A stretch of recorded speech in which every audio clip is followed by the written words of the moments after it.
মুসলমানদের ভূখণ্ড অমুসলমানরা কিনে নিচ্ছে। অমুসলমানরা দাম বেশি দিয়ে মুসলমানদের ভূখণ্ড কিনে নিয়ে কাদিয়ানি পল্লী বানাচ্ছে, দেওয়ানবাগিরা দেওয়ানবাগি পল্লী বানাচ্ছে, খ্রিস্টানরা মিশনারি বানাচ্ছে, বিশাল শত শত বিঘা সম্পদ কিনে নিচ্ছে। আমরা ঘুমিয়ে আছি। আমি তো শুধু আমার নিয়ে চিন্তা করি, আর কাউরে নিয়ে না। মানে আমার টাকা দরকার, আর আমার একটু ভালো ঘুম, ভালো খাওয়া, ভালো পড়া, আর একটু আনন্দ ফুর্তি দরকার, আর কিছুর দরকার নাই।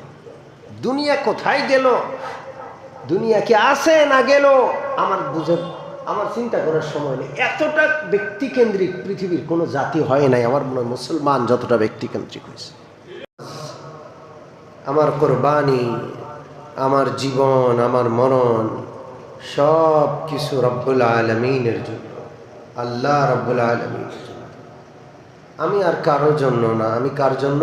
আল্লাহ। তা আমি যার, আমার সব কিছু যার জন্য, সে আল্লাহকে আমি ভালোবাসি, মহাব্বত করি, কিন্তু দেখা সম্ভব না।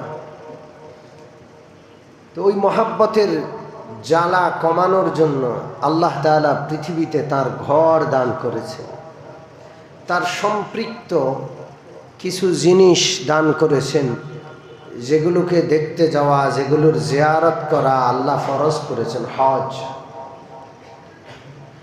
আল্লাহ তাআলার বান্দাগণ যেন মহাব্বতের বিরহে, ভালোবাসার বিরহে বেশি কষ্ট না পায়, এই জন্য আল্লাহ তাআলা আল্লাহর ঘরকে সর্বপ্রথম পৃথিবীতে পাঠিয়েছেন। সুবহানাল্লাহ। ইন্না আউওয়ালা বাইতিন উযিআ লিন-নাসি লাল্লাযী বিবাক্কাতা মুবারাকান ওয়া হুদাল লিল-আলামিন।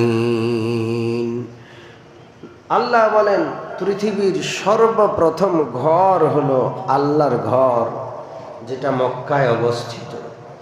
এই ঘরটা, বাইতুল্লাহটা পৃথিবীর সর্বপ্রথম ঘর। এর আগে পৃথিবীতে কোনো ঘর কেউ তৈরি করে নাই। হাদিসে আছে আল্লাহ রাব্বুল আলামিন হযরত আদম আলাইহিস সালাতু ওয়াস সালামকে যখন পৃথিবীতে পাঠাবেন, এর 1000 বছর আগে আল্লাহ তাআলা কাবা প্রস্তুত করে আসমান থেকে জমিনে পাঠিয়ে দিলেন। 1000 বছর আগে, 1000 বছর আগে আউওয়ালা বাইত, সর্বপ্রথম ঘর। তখন মানুষ দুনিয়াতে নাই, কারো ঘরও নাই। আল্লাহ তাআলা নিজের ঘর আকাশে প্রস্তুত করে, তৈরি করে পৃথিবীতে পাঠিয়ে দিলেন। কোন কোন বর্ণনায় আছে হযরত আদমকে আল্লাহ পৃথিবীতে পাঠিয়ে নির্দেশ দিলেন, আদম, আমার ঘর আগে বানাও। তোমার ঘর তৈরি করার আগে কার ঘর? আল্লাহর ঘর। হযরত আদম নিজের হাতে আল্লাহর ঘর আল্লাহর নির্দেশনা অনুযায়ী প্রস্তুত করলেন, তৈরি করলেন, বানালেন। সম্মানিত উপস্থিতি, আল্লাহ তাআলা মানুষ সৃষ্টির আগে মানুষের জন্য, মানুষ যেন মহাব্বতের সান্ত্বনা গ্রহণ করতে পারে, আল্লাহর সাথে সম্পৃক্ত ঘর আল্লাহ পৃথিবীতে পাঠালেন। কোন কোন বর্ণনায় আছে এই পবিত্র কাবা ঘর পৃথিবীর কেন্দ্র। গোটা পৃথিবী পানির নিচে ছিল, গোটা পৃথিবী পানির নিচে ছিল। আল্লাহ রাব্বুল আলামিন সর্বপ্রথম যখন ইচ্ছা করলেন যে মাটি হবে, মাটি সৃষ্টি করবেন, পানির তলা থেকে একটা বুদবুদ উঠল। পুকুরে কখনো ডুব দিছেন কিনা? মাটিতে পা দিলে কি হয়? বাতাস উঠে, উঠে কি ওঠে না? পানির নিচে বাতাস ঢুকলো কেমনে আল্লাহই জানে। অক্সিজেন সেখানে তৈরি হয়। তো পৃথিবী পানির নিচে ছিল। এখনো পৃথিবীর কয় ভাগ পানি? 3 ভাগ পানি, 1 ভাগ স্থল। 3 ভাগ জল, 1 ভাগ স্থল। তো গোটাটাই জল ছিল, গোটাটাই পানি ছিল। আল্লাহ যখন এই পৃথিবী তৈরির ইচ্ছা করলেন, পৃথিবীর কেন্দ্র কাবা ঘর, সেখানের পানির তলা থেকে একটা বুদবুদি উঠল। আস্তে আস্তে করে পানি কমলো, আর ওই জায়গা থেকে পৃথিবী সর্বপ্রথম পৃথিবীর মাটিটা উপরে উঠল, দেখা দিল পৃথিবীর জমিনের সর্বপ্রথম এই কেন্দ্রীয় জায়গাটা পানির ভিতর থেকে ভেসে উঠল। আউয়ালা বাইত, এটা হলো পৃথিবীর সর্বপ্রথম জায়গা। আর ওখানে কার ঘর? পৃথিবীর কেন্দ্র যেমন বাইতুল্লাহর উপরে সাতবক আকাশের উপরে আল্লাহ তাআলার আরেকটা ঘর আছে, নাম হলো বাইতুল মামুর। কি নাম? জোরে বলেন। বাইতুল্লাহর কথা যেমন পবিত্র কোরআনে রয়েছে, বাইতুল মামুরের কথাও পবিত্র কোরআনে রয়েছে, হাদিসে তো আছেই। সূরাতুত তৌরে আল্লাহ রাব্বুল আলামিন কসম করে বলেছেন ওয়াল বাইতিল মামুর। কাবা ঘর যেমন কেন্দ্রীয় ঘর, কেন্দ্রীয় জায়গায়, ঠিক কাবা ঘরের উপরে সাতবক আকাশের উপরে, আসমানের উপরে আরেকটা আল্লাহর ঘর আছে ঊর্ধ্ব জগৎওয়ালাদের জন্য, সেটার নাম কি? বাইতুল মামুর। হাদিসে আছে যদি বাইতুল মামুর কখনো নিচে আসে, নিচে পড়ে, ঠিক কাবা ঘরের উপরে পড়বে, একেবারে কেন্দ্রীয় জায়গা। হযরত আদম আলাইহিসসালাতু ওয়াসসালাম কাবা ঘর বানালেন। এরপর আদম আলাইহিসসালাতু ওয়াসসালামের সন্তান হযরত শীশ আলাইহিসসালাতু ওয়াসসালাম পুনরায় নির্মাণ করলেন। হযরত নূহ আলাইহিসসালাতু ওয়াসসালামের বদদোয়ায় সারা বিশ্ব প্লাবিত হয়ে যখন সারা বিশ্ব পানির নিচে তলিয়ে যায়, তখন আল্লাহ রাব্বুল আলামিন পবিত্র কাবা ঘরকে পৃথিবী থেকে উঠায় আসমানে নিয়ে যান।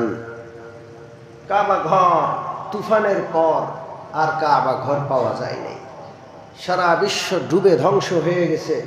তুফানের পর যারা দুনিয়াতে আছে, বেঁচে আছে, কোন জায়গাটায় যে কাবা ঘর ছিল বলতেই পারে না। কাবা ঘর নিশ্চিহ্ন হয়ে গেছে, আল্লাহ উঠায় নিলেন। সম্মানিত মুসল্লিয়ানে কেরাম, মানুষ যখন নাফরমানি করে আল্লাহ তাআলা তার পবিত্র জিনিসগুলো তখন উঠিয়ে নেন। কিয়ামতের আগে কোরআন আল্লাহ উঠিয়ে নেন, কিয়ামতের আগে আবার কাবা ঘর আল্লাহ উঠিয়ে নেন। এখন আমরা নাফরমানি করেছি, আমাদের কাছ থেকে আল্লাহ তাআলা মসজিদুল আকসা ছিনিয়ে নিয়েছেন। মুসলমানদের উপাসনালয়, মুসলমানদের মসজিদ ইহুদিরা দখল করে আছে। সারা বিশ্বের মুসলমান সুখে ঘুমায়, শান্তিতে আছে, যে যে অবস্থায় আছে ভালো আছে। কেমনে মুসলমান ভালো আছে? মুসলমানের পবিত্র ঘর কাবা ঘরের পরে যে ঘরটা সবচেয়ে সম্মানিত, সেই ঘরটা কাফেররা দখল করে আছে। কাফেররা সেটা ভাঙার অপেক্ষায়, সেখানে ভেঙে তারা তাদের উপাসনালয় বানাবে। কত বড় সাহস! 200 কোটি মুসলমানের এই পৃথিবীতে মুসলমানের কাবা ঘরের পরে সবচাইতে পবিত্র ঘরটি কাফেররা দখল করে আছে। জুমা পড়তে দেয় না, সেখানে জুতা নিয়ে ঢুকে মুসল্লিদেরকে তারা গুলি করে সেটার ভিতরে। সম্মানিত উপস্থিতি, যখন নাফরমানি বাড়বে, একটা একটা করে আল্লাহ নিদর্শন সরায় নেবেন। এই নিদর্শনগুলো জমিনবাসীর জন্য রহমত। এগুলো যখন আল্লাহ উঠায় নেবেন, জমিনবাসী আর রহমত পাবে না, আশ্রয় পাবে না। এই জন্য গুনাহের বিরুদ্ধে, নাফরমানির বিরুদ্ধে জেহাদ। কোথাও কোনো নাফরমানি সহ্য করা হবে না, ইনশাআল্লাহ বলেন।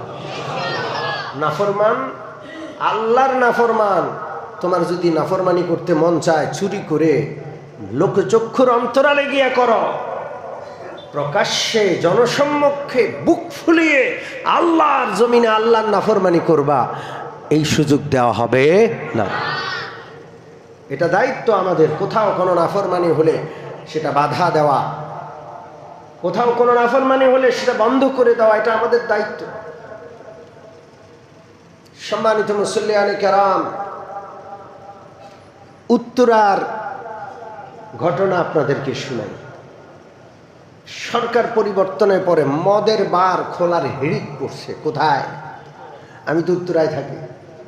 কি খুলছে? জোরে বলেন। মদের বার, নিষিদ্ধ কাজ হওয়ার জন্য বিল্ডিং ভাড়া নিচ্ছে। কি যে অবস্থা! ওলামায়ে কেরাম, আমরা ইমামরা বসলাম, কি করা যায়? গত বুধবারে আমি ছিলাম না, আমি গত 2-3 দিন উত্তরবঙ্গে গিয়েছিলাম। উত্তরবঙ্গে রংপুর বিভাগে 8টা জেলা আছে, এর মধ্যে প্রায় 6টা জেলার সফর হলো আমার। নীলফামারী, দিনাজপুর, রংপুর, লালমনিরহাট, কুড়িগ্রাম এবং সর্বশেষ পঞ্চগড়। আজকে সকালে পঞ্চগড় থেকে রওনা করে ফ্লাইটে করে আসলাম। এই 6টা জেলা আমরা সফর করেছি, ব্যবসায়িক সফর না, দাওয়াতি সফর।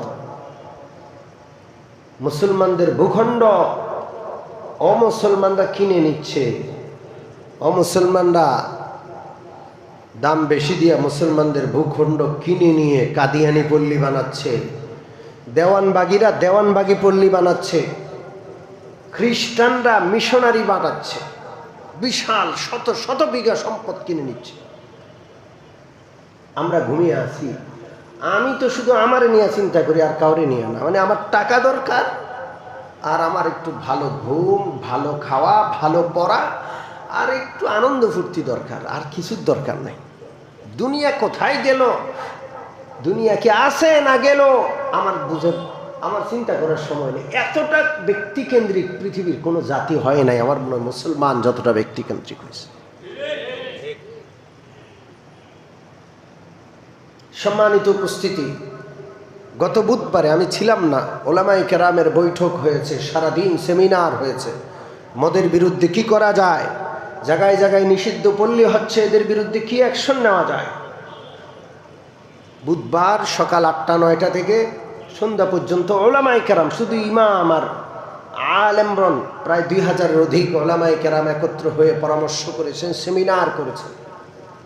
বুধবারে সেমিনার হলো, বৃহস্পতিবারে আল্লাহর মেহেরবানি আইন শৃঙ্খলা বাহিনী অভিযান চালালেন। আপনারা খবরে হয়তো দেখে থাকবেন।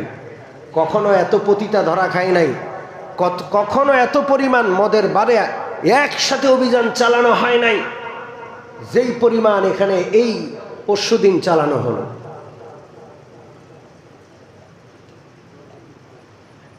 কারো কোনো কিছু দেওয়ার ইচ্ছা থাকলে আগে দিয়ে দিবেন। এইভাবে কাতার ডিঙ্গে আসা, এটা আদবের খেলা। এটা কি ভাই? আদবের খেলা। আমরা আপনাদেরকে মহব্বতের সাথে বলছি, কোনো কিছু আপনাদের জুমার এলান, জুমার ঘোষণা, কোনো কিছু দরকার আগে আগে দিয়ে দিবেন, অথবা অপেক্ষা করবেন বয়ান শেষ হওয়ার পর আপনি নিয়ে আসেন। সবাই একটা বিষয় মনোযোগ দিয়ে শুনছে, আপনি সবাইকে ডিঙ্গিয়ে সবাই দৃষ্টি আকর্ষণ করবেন। এটা আদবের খেলা। এখানে মানুষ 11টার আগে চলে আসে, ঠিক কি ঠিক না? এবং শুধু নবাবগঞ্জ নয়, দূর দূরান্ত থেকে মানুষ জমা পড়তে আসে। আল্লাহর বান্দাদের কষ্ট দিবেন না, আল্লাহ যেন কথাগুলো মনে রাখার তৌফিক দান করেন। আসুন, উত্তরায় গতকাল অভিযান চালানো হলো। এত কড়া অভিযান কখনো চালানো হয় না, কোনো মদের বারবার যায়নি, শুধু ওলামারা একত্র হয়েছে, এখনো কোনো অ্যাকশনে যায় নাই। সম্মানিত মুসল্লিয়ানে কেরাম, আল্লাহর নাফরমানি হলো হযরত নূহ আলাইহিস সালামের সময়। আল্লাহ এমন প্লাবন দিলেন, কাবা ঘর পর্যন্ত ডুবে গেল। আল্লাহ কাবা ঘরকে উঠায় নিলেন, কাবা ঘরের চিহ্ন আল্লাহ মুছে দিলেন। তুফানের পর আবার নতুন করে পৃথিবী জাগ্রত হলো, কিন্তু তখন কাবা ঘর নাই। মানুষ কাবা, এমন একটা পৃথিবীতে আছে যেখানে কাবা ঘর ছিল না। এই জন্য আল্লাহর নাফরমানি যেন প্রকাশ্যে না হতে পারে, এই ব্যাপারে মুসল্লিদের দায়িত্ব, এলাকাবাসীর দায়িত্ব এবং এলাকার দায়িত্বশীলদের কর্তব্য হলো তারা ঐক্যবদ্ধ থাকবে এবং যে কোনো নাফরমানির বিরুদ্ধে তারা প্রকাশ্যে মাঠে নামবেন এবং যারা নাফরমানি করতে চায় ওদেরকে থামিয়ে দিবেন, ঠিক ঠিক না? আজকের এই কথার ফাঁকে একটা কথা বলে ফেলি। আমাদের মসজিদ সংলগ্ন 7 শহীদ কমিউনিটি সেন্টার রয়েছে। এখানে বিবাহ হয়, শাদী হয়, এটা সরকারি কমিউনিটি সেন্টার। আমরা বেশ কিছুদিন যাবৎ শুনতে পাচ্ছি এক একটা বিবাহ মানে এই এলাকার মানুষের জন্য এক একটা আপদ, এক একটা মুসিবত, এক একটা আযাব। উচ্ছৃঙ্খল যুবকরা নাচনেওয়ালি গানেওয়ালিদেরকে নিয়ে আসে, রাতভর মানুষ ঘুমাইতে পারে না। এখানে মিউজিক বাজানো হয়, মেয়েদেরকে নাচানো হয়, গাওয়ানো হয়, রাত 2টা, 2:30, 3টা, 3:30, 4টা পর্যন্ত এই আকাম করে বেড়ায় এরা।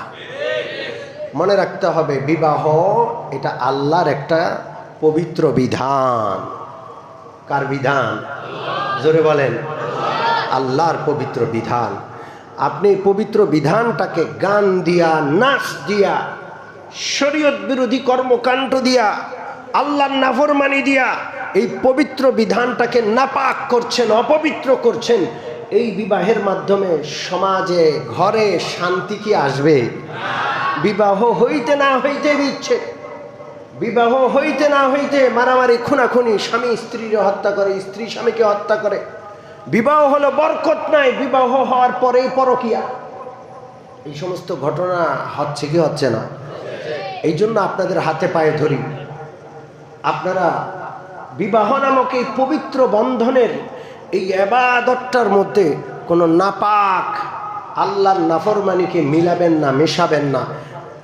রাজি আছেন ইনশাল্লাহ? পাশাপাশি বলি, মসজিদ সংলগ্ন এই সরকারি কমিউনিটি সেন্টারে সরকারেরও কিছু নিয়ম আছে, আছে না নাই? সরকারের নিয়ম হলো রাত 10টার পর এই সমস্ত কমিউনিটি সেন্টার থেকে কোনো শব্দ বের হবে না, কোনো আওয়াজ হবে না। কয়টার পর?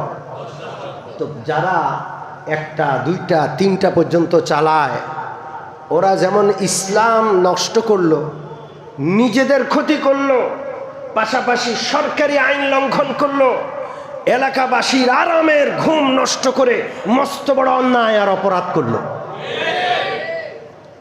আর আমরা যদি নীরব দর্শক হয়ে হা করে তাকায়া থাকি, দেখেও না দেখার ভান করি, কান ভেদ করে পর্দা ফেটে যাচ্ছে তাও না শোনার ভান করি, আমরাও বাঁচতে পারবো না। আল্লাহর কোনো আযাব আসলে গোটা এলাকা ব্যাপী আযাব আসবে। এই জন্য আজকে মসজিদ থেকে আমরা ঘোষণা করছি, যদি কখনো শরীয়ত বিরোধী কোনো কাজ এই কমিউনিটি সেন্টার থেকে বড় আওয়াজে হয়, তো মসজিদের মুসল্লিদেরকে নিয়ে মসজিদের দায়িত্বশীলরা এই কমিউনিটি সেন্টার ঘেরাও করতে বাধ্য হবে। রাজি আছেন আপনারা? আমরা মসজিদ যারা পরিচালনার দায়িত্বে আছেন, আল্লাহ আপনাদেরকে সুযোগ দিয়েছেন, আপনারা শুধু মসজিদের জন্য না, আপনারা গোটা এলাকার জন্য। ঠিক কি ঠিক না? এই মসজিদের পবিত্রতা রক্ষার দায়িত্ব আল্লাহ আপনাদেরকে দিয়েছেন। শুধু মসজিদের খেদমত করলে হবে না, মসজিদের বাহিরেও যেন পাশাপাশি আশেপাশে এমন কোনো কাজ না হয় যার দ্বারা মসজিদের পবিত্রতা ক্ষুণ্ণ হয়। এই বিষয়ে সতর্ক থাকা এবং এই বিষয়ে গুরুত্বপূর্ণ পদক্ষেপ নেওয়া, এটা আল্লাহর পক্ষ থেকে আপনাদের দায়িত্ব। ঠিক কি ঠিক না? আমি আশা করি আপনারা এই ব্যাপারটা গুরুত্বের সাথে নেবেন। সম্মানিত উপস্থিতি, হাদিসে আছে কিয়ামতের আগে নাচনেওয়ালি গানেওয়ালিদের ছড়াছড়ি। স্কুলে গান শেখানো হয়, গানের শিক্ষক নিয়োগ দেওয়া হচ্ছে, ধর্মীয় শিক্ষক নাই স্কুলে। ধর্মের বই পড়ায় হিন্দু, হিন্দু শিক্ষক ধর্মের বই পড়ায়। ইসলাম ধর্ম শিক্ষা বইটা পড়ায় হিন্দু শিক্ষক, শিক্ষক নাই। ধর্মীয় শিক্ষক নিয়োগ দেওয়ার কোনো পদক্ষেপ গ্রহণ করা হচ্ছে না। শিক্ষা মন্ত্রণালয়ের পক্ষ থেকে, সংস্কৃতি মন্ত্রণালয়ের পক্ষ থেকে গানের আর নাচের শিক্ষক নিয়োগ দেওয়ার জন্য তোড়জোড় চালানো হচ্ছে। সম্মানিত উপস্থিতি, আমরা আমাদের সন্তানদেরকে নাচনেওয়ালি গানেওয়ালি বানাইতে রাজি না। ঠিক কি ঠিক না? আমরা যদি স্কুলে পড়াইও, পড়তে দিয়েছি, নাচ শিখতে আমরা স্কুলে পাঠাই নাই। হাদিসে আছে কিয়ামতের আগে নাচনেওয়ালি গানেওয়ালাদের ছড়াছড়ি হবে। জায়গায় জায়গায় প্রত্যেকটা ঘরে বাদ্যযন্ত্র। কোরআনের শিক্ষক 1000-2000 টাকা দিতেও রাজি না। গানের শিক্ষক সপ্তাহে একদিন আসে, নাচের শিক্ষক সপ্তাহে একদিন আসে, তারে 1000-1000 টাকা দেয়। এরকম কুলাঙ্গার আছে না নাই? আল্লাহ মাফ করেন। হাদিসে আছে কিয়ামতের আগে নাচনেওয়ালি গানেওয়ালাদের ছড়াছড়ি হবে, তারা নাচবে আর দর্শকরা দেখবে, নেশা করবে, মদ খাবে, নাচ দেখবে, রাত কাটাবে। আল্লাহ রসুল সাল্লাল্লাহু আলাইহি সাল্লাম বলেন তখন আল্লাহ আযাব পাঠাবেন। কি আযাব? ইখসিফুল্লাহু বিহিমুল আরদ, ভূমি ধস হবে। কি হবে? জোরে বলেন। ভূমি ধস হবে, হঠাৎ করে জমিনের নিচে দেবে যাবে।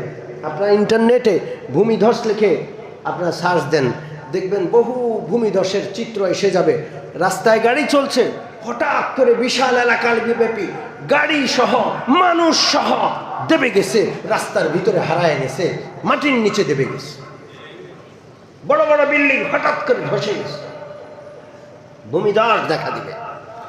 এই ভূমিধসে নায়িকা গায়িকারা মরবে, আপনি আমিও মরব। আপনার আমার এলাকায় যদি হয় আর আমি আর আপনি যদি বাধা না দিই, এই শাস্তির মধ্যে আপনি এসে যাব। এই জন্য বাধা দিতে হবে। 2 নম্বর, ওয়াজালুল্লাহু মিনহুমুল কিরাদাতা ওয়াল খানাজির, আল্লাহ রাব্বুল আলামিন আকৃতি বিকৃত করে দিবেন। রাতের বেলায় মানুষ ঘুমাইছে, সকাল বেলায় বানর হয়ে যাবে, শূকর হয়ে যাবে, বানর আর শূকর হয়ে যাবে। আল্লাহ আকৃতি বিকৃত করে দিবেন। সম্মানিত উপস্থিতি, চেহারাটা বানরের হবে, শূকরের হবে, এটা যেমন এই হাদিসের ব্যাখ্যা। এই হাদিসের আরেক ব্যাখ্যা হলো তার চাল চলন অভ্যাস, তার স্বভাব বানর আর শূকরের মতো হয়ে যাবে। লোকটা মানুষ কিন্তু এত ধূর্ত, এত হারামি যে ও বানরের চেয়েও বেশি শয়তান, শূকরের চেয়েও আরো নিকৃষ্ট। শূকরও মানুষের এত ক্ষতি করে না, বানরও মানুষের এত ক্ষতি করে না। এই মানবরূপী বানরের স্বভাবের, শূকরের স্বভাবের মানুষটা দেশ জাতির যত বড় ক্ষতি করে।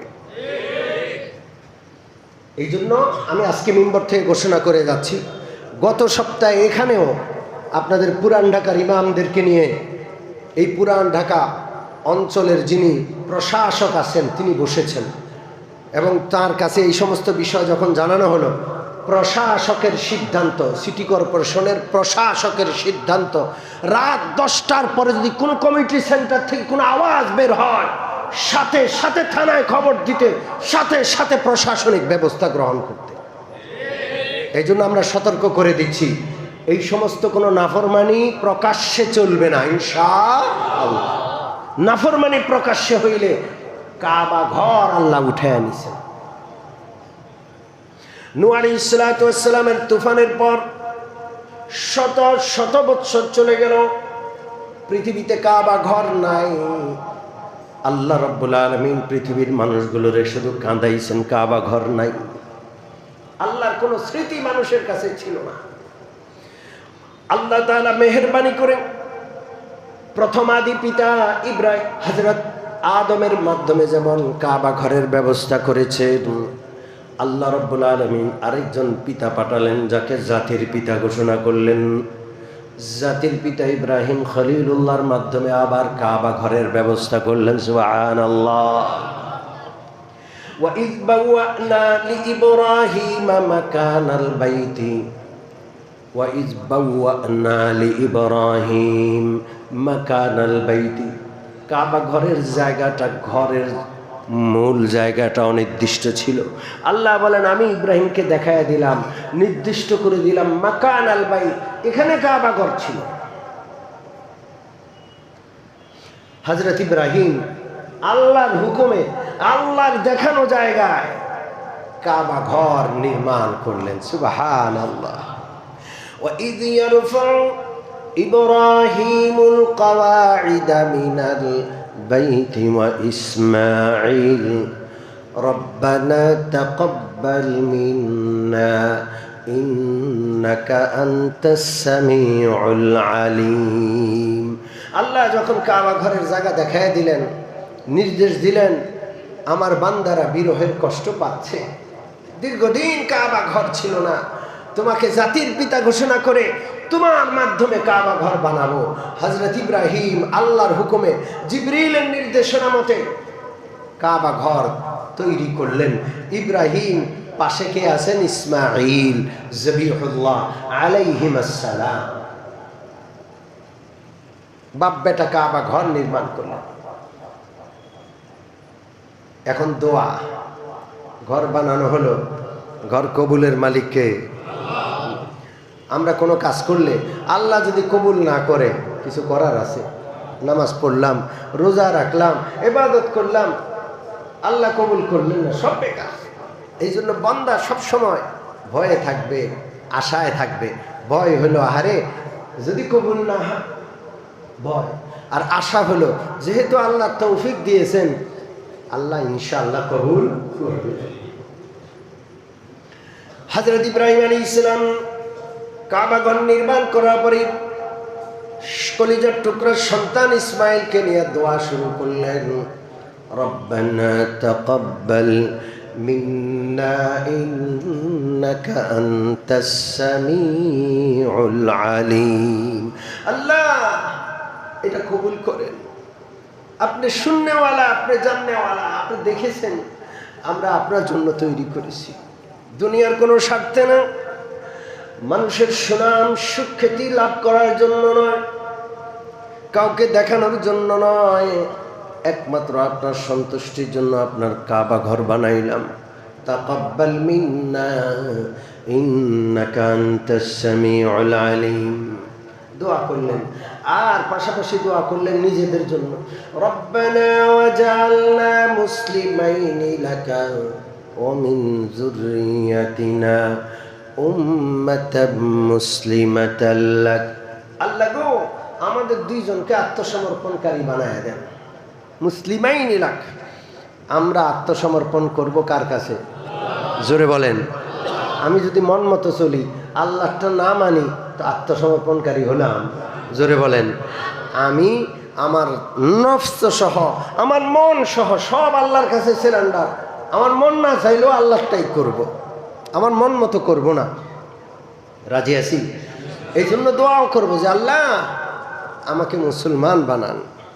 আমি নামের মুসলমান, কামের মুসলমান হই নাই, এই জন্য নাফরমানি করি, আপনার হুকুমের অবাধ্য হই। আল্লাহ হযরত ইব্রাহিম আর ইসমাঈল কত বড় নবী, খলিলুল্লাহ জবিহুল্লাহ, তারা আল্লাহর কাছে মুসলমান হওয়ার তৌফিক চাচ্ছেন। আমি আপনি চাওয়া দরকার আছে না নাই? সন্তানদেরকে শিখাবো, বাধ্য, আল্লাহর বাধ্যতা শিখাবো। হযরত ইব্রাহিম ইসমাঈল শুধু নিজের জন্য দোয়া করে ক্ষান্ত হলেন না। হযরত ইব্রাহিম ইসমাঈল যেহেতু পিতা, পিতারা নিজের জন্য কাজ করে না, সন্তানের জন্য কাজ করেন। পিতারা কখনো সন্তানকে ভুলে থাকতে পারেন না। এই জন্য হযরত ইব্রাহিম ইসমাঈল দোয়া করলেন, উম্মাতাম মুসলিমাতাল লাক। আমাদেরকে যেমন আত্মসমর্পণকারী মাননেওয়ালা বানাবেন, আমাদের উম্মতদের মধ্যেও একদল আত্মসমর্পণকারী বানাবেন। সবাই জন্য দোয়া করে নাই, কারণ সবাই আত্মসমর্পণকারী হয় না। হয়? জোরে বলেন। এই যে জুমার নামাজ, মসজিদ কানায় কানায় ভর্তি, এখনো বাইরে মানুষ আছে না নাই? একেবারে মসজিদ সংলগ্ন কিছু কোপাল পড়া আছে, জুমার নামাজ পড়বে না, পড়ে না, আছে না নাই? জোরে বলেন। কোপাল পড়া কিছু থাকবেই। এই জন্য হযরত ইব্রাহিম বলেন নাই যে সবাই আত্মসমর্পণকারী বানান, একটা দল অন্তত আত্মসমর্পণকারী হয়। এই জন্য দোয়া করলেন, আল্লাহ যেন আমাদেরকে সেই দলের অন্তর্ভুক্ত রাখেন। আমিন বলেন। মৃত্যু পর্যন্ত আমরা আত্মসমর্পণকারী কার? আল্লাহ। সব কিছু মানবো, আমি বাধ্য, আমি গোলাম, আমি বাধ্য। وَأَرِنَا مَنَاسِكَنَا وَتُبْ عَلَيْنَا إِنَّكَ أَنْتَ التَّوَّابُ الرَّحِيمُ।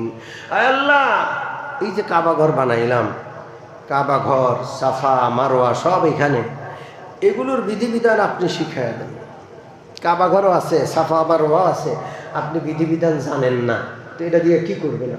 কাবা ঘরের তাওয়াফ শিখতে হবে, সাফা মারওয়া সাই শিখতে হবে, হজের বিধিবিধান শিখতে হবে। আল্লাহ যেন আমাদেরকে সেখানে নিয়ে যান। আল্লাহর যে বিধান, আল্লাহর কেন্দ্রীয় জায়গাকে কেন্দ্র করে আল্লাহ কাবা ঘর, সাফা মারওয়া আরাফা মিনা মুজদালিফার সমস্ত বিধানগুলো আমাদেরকে পালন করার তৌফিক দান করে। জোরে বলেন আমিন। সম্মানিত মুসল্লিয়ানে কেরাম, শেষ কথাটা বলি, খুব ভালো করে শুনে রাখবেন। কোনো এলাকায় আল্লাহর নাফরমানি হয়, এলাকার মানুষ দেখেও দেখে না, বাধা দেয় না, নাফরমানি করে গুটি কয়েক লোক। সবাইকে নাফরমান? বেশিরভাগ ভালো মানুষ, আলহামদুলিল্লাহ বলেন, আল্লাহকে ভয় করে। গুটি কয়েকটা মানুষ যদি সবার মাথার উপর উঠে নাফরমানি করে, আর এই যে বিশাল এলাকার হাজার হাজার মানুষ তারা কিচ্ছু না বলে, তো কি ক্ষতি জানেন? একটা গুরুত্বপূর্ণ ক্ষতি হলো গোটা এলাকার মানুষের দোয়া কবুল হবে না। আপনি আমি যতই দোয়া করি, দোয়া কবুল হবে না।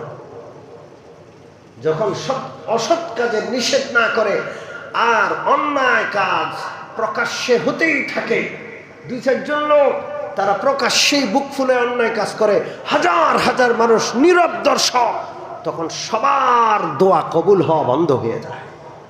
আপনি দোয়া করবেন, আপনার দোয়া কবুল হবে না। আমরা আমাদের দোয়া আল্লাহ কবুল করুক, চাই কি চাই না? এই জন্য আজকে নিয়ত করি, ইনশাআল্লাহ এই এলাকায় প্রকাশ্যে কোনো নাফরমানি করতে দেওয়া হবে না। আসতে বলতেছে, ইনশাআল্লাহ বলেন। প্রকাশ্যে কোনো নাফরমানি করতে দেওয়া হবে না ইনশাআল্লাহ। যদি ওই রকমের প্রকাশ্যে কিছু হয়, মসজিদ থেকে মুসল্লি যাবে। রাজি আছেন? আমরা শুধু মুসল্লি না, আমরা মুজাহিদ। সাথে সাথে কি, হ্যাঁ, গত সপ্তাহ, গত মঙ্গলবার, আগের মঙ্গলবার পয়লা বৈশাখ ছিল আমাদের। আমি 13 নম্বর সেক্টরে থাকি, ওইটার মাঠে বিশাল বড় 3 দিন ব্যাপী মেলা হবে। মাঠ বরাদ্দ দিয়ে দিস, মানা করছি, শুনে না। এশার নামাজের পর মুসল্লিদেরকে নিয়ে গেলাম, সব মাটির সাথে মিশায়া দিয়ে চলে আসলাম। এরপর এসে আমাদের কাছে মাপ চাইতেছি। আমরা অন্য কিছু করবো না, শুধু একটু বেচা কেনা করবো। আমি তো এখানে কোনো বেচা কেনাও হবে না। পয়লা বৈশাখ মুসলমানদের কোনো আনন্দের দিনও না, আমাদের আনন্দের দিন 2 ঈদ। কয় ঈদ? হ্যাঁ, আপনারা বসে থাকলে হবে না, একটু গা ঝাড়া দিয়ে উঠেন, শয়তান পালাবার জায়গা পাবে না ইনশাআল্লাহ। আল্লাহ যেন আমাদেরকে সমস্ত নেক আমল করার আর বদ আমলগুলো বর্জন করার পাশাপাশি যারা প্রকাশ্যে বদ আমল করে তাদের বিরুদ্ধে রুখে দাঁড়ানোর তৌফিক দান করেন। আমিন ওয়া আখির।